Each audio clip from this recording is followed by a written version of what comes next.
He was carried in Kapil Dev's arms. He became man of the match on his second appearance for the Indian team, and of course he's one of the rising young stars of Indian cricket. And if you haven't guessed who I'm talking about, don't worry, he happens to be my guest. His name is Yuvraj Singh. Welcome to the program.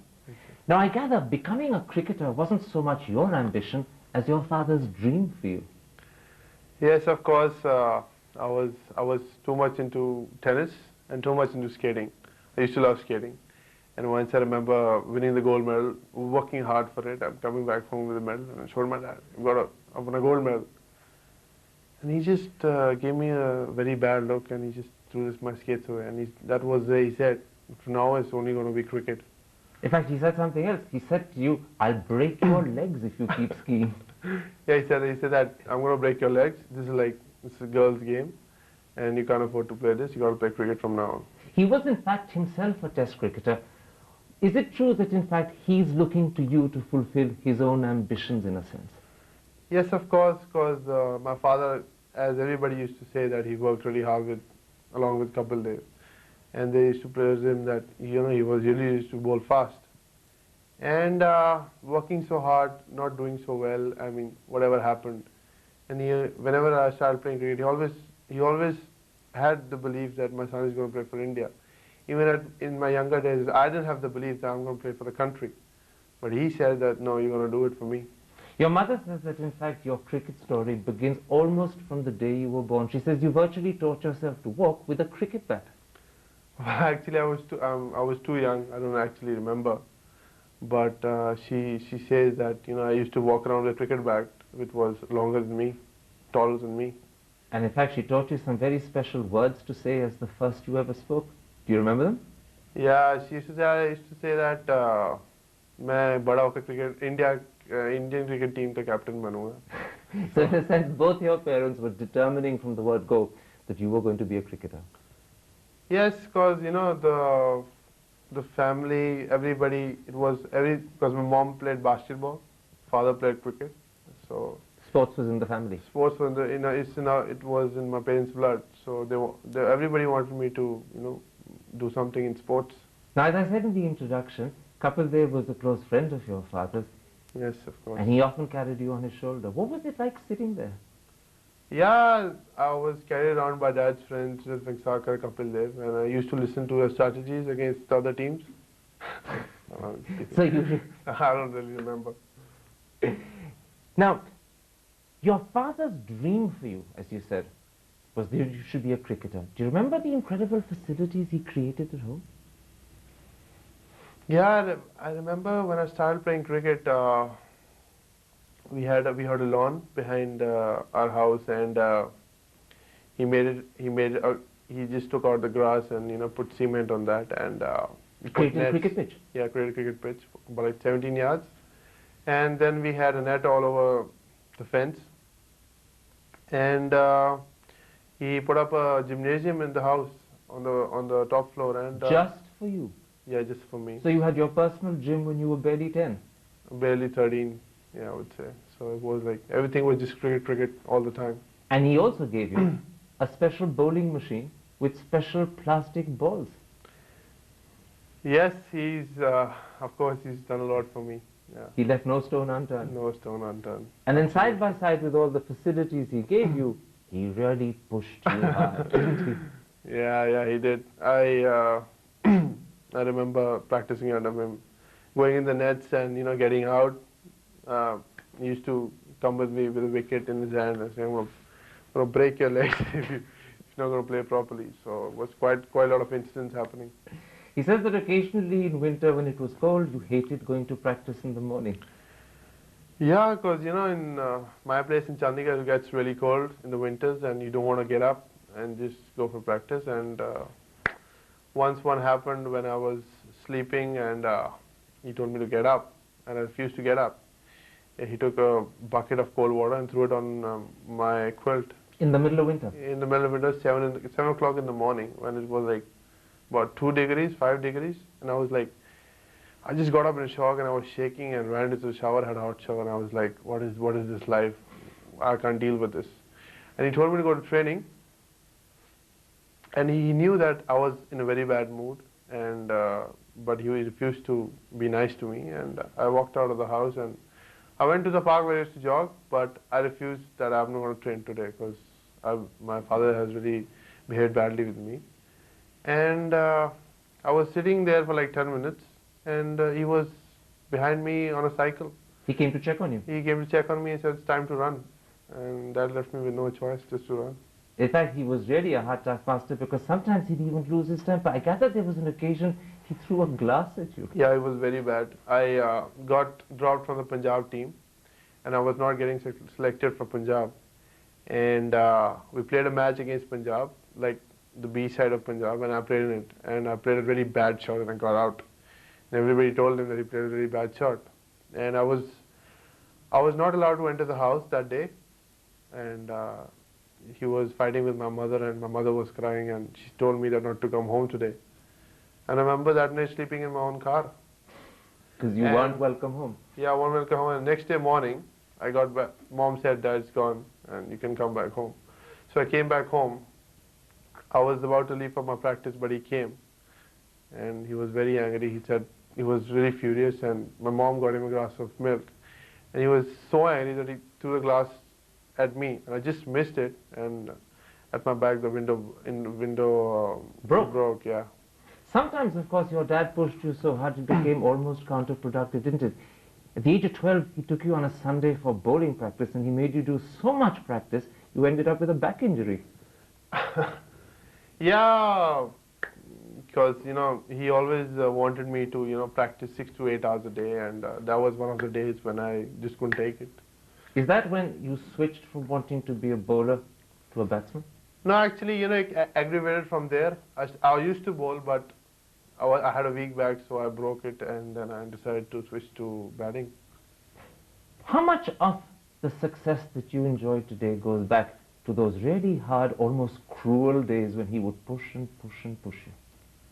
See, what I want to say is that you don't realize that when you're doing this work, I mean, when I was young, I used to say that, you know, I can't deal with this.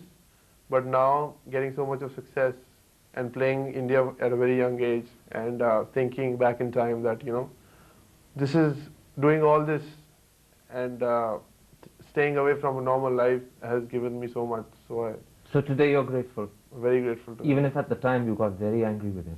Yeah, of course. He was also always very protective of you, wasn't he? There was a time when you were filming with him on a Punjabi film set and you almost had an accident and he went ballistic. Yeah, we were shooting in Panipat, and I was supposed to run with the train. I was giving a shot, and what happened was somebody tripped me off and my head went in between the train. So you could have been killed? I could have been killed, and somebody just took me out, and somebody said, somebody told him at the shoot that, you know, your son got almost killed. And he took everybody apart, and he told... He took the set apart? Yeah, he was furious. He told producer, director, if something would have happened to my kid, I would have killed you all. And it took like 2 days to calm him down. And next time when I did that shot, he was running along with me on the side. During that period, you often say that the person who was your comfort and your confidant was your mother. You say she was the closest person in your life. Yeah, she has been the closest person because so much she sacrificed my life. I mean, if I want to pay back, I can never pay back in about 100 years. You feel a real debt to your mother? Yes, I'm very close to her. Everything I do, whatever I do, however I perform, I do everything for her. Because she has given me so much, I can never think of giving her back. She says, however, with a twinkle in her eye, that my son is very competitive. He hates losing to anyone. Yes, I have been taught this since my younger days, that you play, you train, you do everything to win. You do everything to conquer in life. There was a time when your cousin Ankur Mongia beat you at table tennis and you wouldn't forgive him. Yeah, my cousin Brad, he was very good in table tennis, and I used to play, and he used to beat me like 5-6 down, and I used to get really furious about this. But I remember doing a camp sometime, and I used to play table tennis every day. And after coming from the camp, he couldn't win after that, so that was the day. You were determined that you were going to get your revenge? I was determined that I'm going to get my revenge, and I'm going to beat him the way he beaten me. And then your mother says there was a time when you bumped into Chamanda Vas in Chandigarh, and you went straight up to him and you started taunting him. No, it wasn't that bad. I was with my Nanaji and just went to pick up something, and I saw Chaminda was walking. He was like looking very cool and all with his glasses and all. And one thought just came to my mind that, one day I'm going to play, I'm going to try and whack you. And you said that to him? I didn't say that to him, he just walked, I just had a thought in my mind. Your mum says you said to him, "Tere ko to main ek din bahut peetunga." Actually, I said that to my Nanaji, that when I play with the country, then I'm going to whack him. Do you like challenges? Do you respond to them? Yes, I love challenges because I think that is the thing which you've come to do in life. That is the thing which you want to conquer. And going into a challenge is something big, and doing well in it gives you a lot of satisfaction. So when the going gets tough, Yuvraj gets going? Yuvraj gets going. If it's just too easy, you don't feel inspired? Yeah, if things are happening with you and everything is going with you, there's no challenge in life. There has to be things against you to do well. There has to be some motivation for you to do well in life. And that's true of cricket. That is, yeah. The best comes out when the team's in a little bit of trouble and they know they need you. Yeah, because I've done really well in such kind of situations. Because whenever there's a difficult situation for the Indian team, I say that I talk to myself and tell myself that you have done really well in all these situations, and I like that situation. And I really want to conquer that situation so that I can come up and be a true champion for my country. Yuvraj, let's take a break. I want to come back in part 2 and talk about exactly those situations when you've had to come back and conquer for the country. We'll be back in a moment's time. Don't go away. Welcome back. My guest is India's star batsman Yuvraj Singh. Yuvraj, let's talk about your cricket. For someone who has had such an incredible career, I gather your Ranji debut was a total disaster. Of course, it was. I was 15 or 16, and I played in my hometown, and I got out for 0.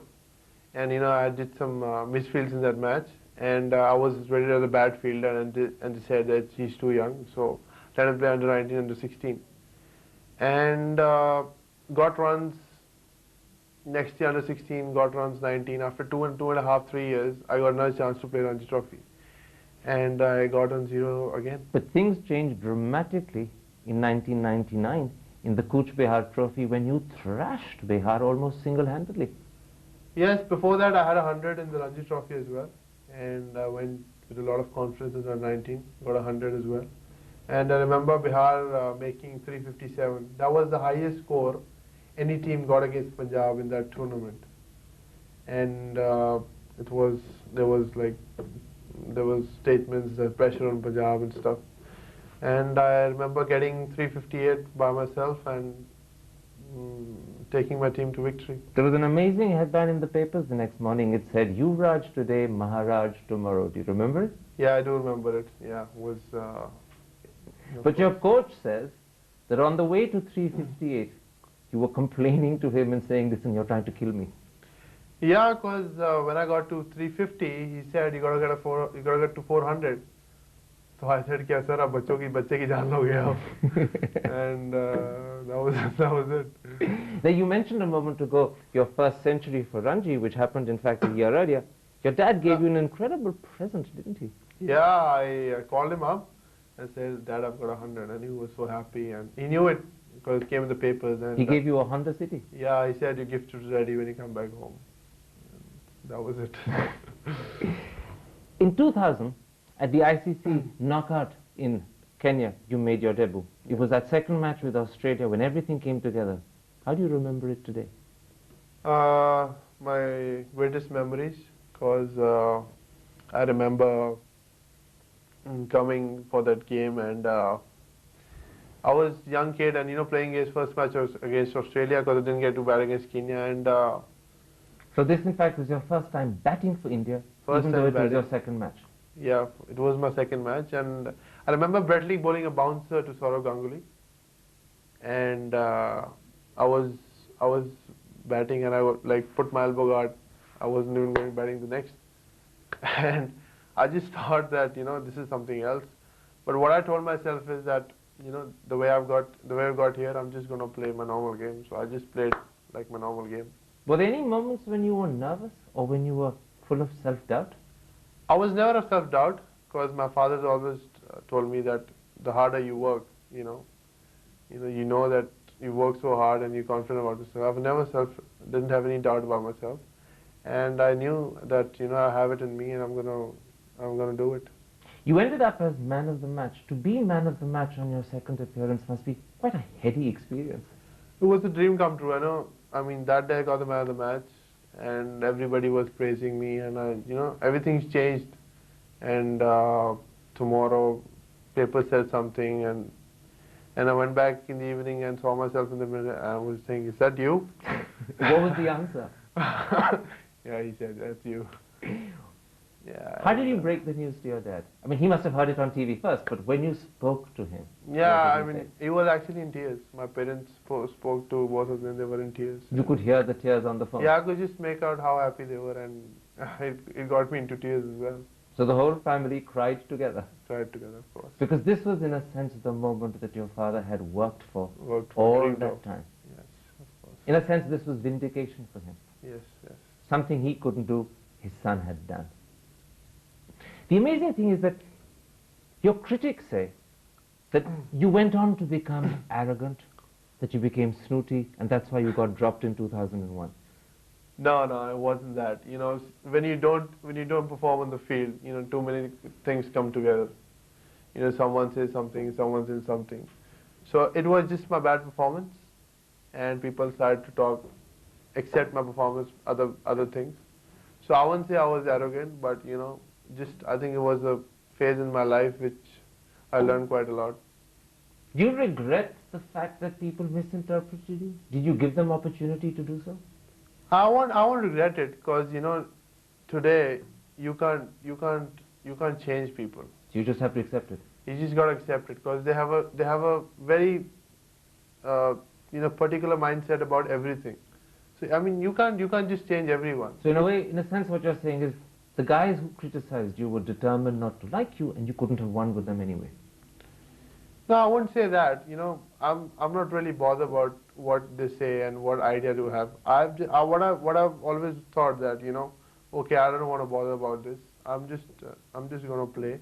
I'm just gonna work hard and get back into the team. You said of that period 2001, which in a sense was a bad year for you, that it made you tougher and it made you stronger. Yeah, it made me. I was very depressed, and and nothing was going right for me, and I was just sitting one day and told myself that everything is happening because you had a good time, now you're having a bad time. So how did you play for the country? I mean, what was your approach to getting on top? And I just got back into my left. I mean, I just dropped everything around me and just got on with the same approach. You got back into the team in January 2002, and it was actually quite a spectacular return against Zimbabwe. You scored 80 of 60 balls. How much did that mean to you? No, actually, before that I got dropped. I got selected again for Sri Lanka. South Africa player, got dropped again, and then came back. And before that game, I got a double 100 in the Dilip Trophy first class game, and that was it. I played, got the man of the match, and I think got India through the series. Your dad says that him getting back into the team and cementing his place meant everything. He says that if he hadn't done it, I would have committed suicide. Yeah, I won't blame him for saying that because he's worked so hard on me, and if all his effort went into win, it'll be of no use to me, to the family. And I made sure that I'm going to come back and do well, and not only do well, you did incredibly well. People say your best innings, maybe not the highest score, but your best innings was the 50 against Pakistan at the World Cup. Yeah, it was a lot of pressure because India, Pakistan, of course, the whole world is watching a World Cup game. If you lose, what's the consequences going to be like. And I remember Sachin getting out to a really sharp bouncer from Shoaib. And I just thought myself, you're just going in for your country, and you've done well. Back yourself and just do your best. They say off the field, Yuvraj is a very different person to the intense guy on the cricket pitch. Does the smile mean yes? Yeah, you gotta be different. You can't just be like concentrating, and you just gotta be loose. Your cousin Ankur says that he's the greatest mimic in the world and he imitates dinosaurs. Yeah, I do all sorts of things, and imitating everyone in the dressing room, imitating animals, and yeah, just a fun-loving person. So in the dressing room, the big tease is Yuvraj. Most of the times. And does the team take a joke well? Yeah, they all joke around. I mean, everybody's like that in the team. So how does one imitate a dinosaur? I mean, they died 65 million years ago. It's just the way they move their neck. It's for that. Today, of course, you're a major celebrity. Everything that you do is written about, talked about, and some of the things you don't do is speculated about. Does the attention irritate you, or are you beginning to enjoy it? It used to irritate me in the beginning. I used to think that no, I can't go out and just gotta play cricket. But when you play cricket, but you have a personal life as well. And now it doesn't really bother me, because as long as I'm giving 100% of the field, as long as I'm doing well for my country and making my whole country proud, I don't need to think about anything else. But what happens when the spotlight gets turned on your personal life? Do you resent it? I don't resent it, because as I told you, people are going to write what they're going to write, so you can't change anyone. But I'm just saying that as long as I'm doing well for my country, I don't care what. So in other words, writes. one of the penalties of being a celebrity cricketer is that the world is going to want to know more and more about you. You can put it that way. You just have to accept it. You just got to accept it. No use quarreling with it. Not at all. Now, the one thing you said is that you're scared of growing old. Surely you're too young for that.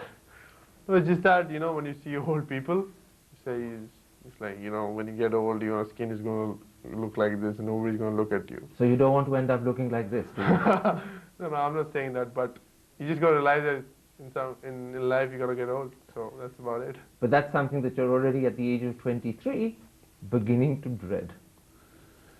Yeah, because, I think that way. It's just my way of thinking. I don't think that's right. Because when you get old, the things change and a lot of life changes, so it'll be a good experience to get old. Yuvraj Singh, a pleasure having you on the program.